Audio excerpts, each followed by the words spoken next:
Welcome to the Explainer. Today, we're basically putting together a field guide for all the nasty little bits of malicious software, or malware, that can infect our devices. We're going to break down all the different types so you can spot them in the wild and, protect your digital life. Okay, so let's just jump right in with a question I'm pretty sure we've all asked ourselves. Your computer suddenly slows to a crawl or it starts doing weird things. What's really going on behind the scenes? It's super frustrating, and the answer isn't always so simple. A lot of the time, the culprit falls under this big umbrella we call malware. But here's the thing, just like out in the wild, it's not just one creature. There are all these different species of malicious software out there. Some are aggressive and spread like wildfire, others are more sneaky, annoying intruders, and understanding the difference, that's the key. So let's get into our first category, the classics. These are the ones that are pretty much defined by their relentless, almost biological need to spread from one machine to another. First up, the virus. And honestly, it acts a lot like its biological namesake. It needs a host to survive and get around. A virus will latch on to a totally legitimate program, and when you run that program, boom, you've just unknowingly activated the virus, and now it's looking for new places to infect. Now, a worm, on the other hand, is way more independent, and that's what makes it so dangerous. It doesn't need to trick you into running a host file.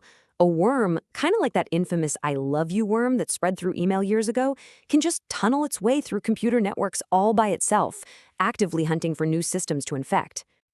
So, to really boil it down, a virus needs a ride. It has to piggyback on a program to travel around. But a worm?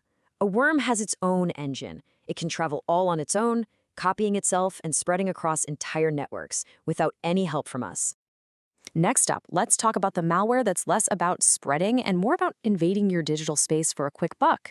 These are the annoying intruders that just mess up your day and mess with your privacy. Oh man, we've all been there, right? You're just trying to read something online, and bam, your screen is just flooded with pop-up ads. The source material really hits on this shared frustration to introduce our first intruder, adware. It's the software responsible for all that digital chaos. And this is typically how it all goes down. It starts out seeming totally harmless. You download some free software, but hidden inside, there's adware, which then just bombards you with ads, or even hijacks the ad space on websites you visit. Also, it can divert that ad money back to whoever created it. So if adware is the loud, obnoxious intruder throwing a party on your screen, spyware is the silent one. It's the one hiding in the corner, just watching your every move. It secretly keeps track of what websites you visit, what you click on, and gathers all this data on your habits for some pretty shady advertisers. All right, our next category covers something you might not even think of as malware. It's that software you never asked for but got anyway, right out of the box with your new shiny device. Yep, we're talking about bloatware. All those extra, totally unnecessary apps that are already on your new computer or phone when you're turning on for the first time.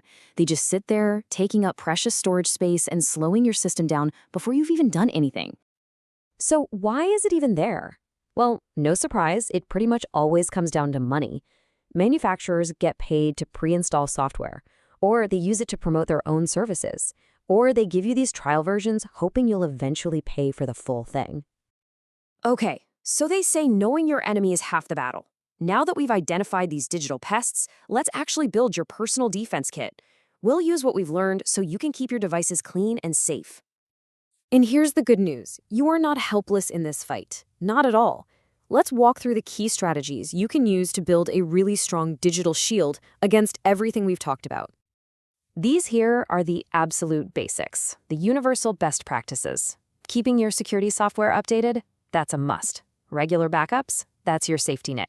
Using a good antivirus is, of course, essential. And you can even get into some advanced tactics, like limiting user privileges. That can literally stop a virus in its tracks. And your defenses can get even more specific, too. See, since viruses ride on top of your system's files, you fight them by locking down the system itself. But since worms travel across networks, you fight them by guarding the network, using tools that can spot suspicious traffic. Now, for those super annoying intruders like adware and spyware, sometimes your standard antivirus just isn't quite enough. The source material specifically points out that specialized tools like Malware and a program that's literally called adware can be really effective at sniffing out and removing these particular pests. Ultimately, this whole thing, everything we've talked about, it all comes down to a simple but really powerful question. Understanding these threats isn't about being paranoid, it's about being empowered. By being proactive and using the right defenses, you make sure that you are the one in control of your digital life, not some random piece of malicious code.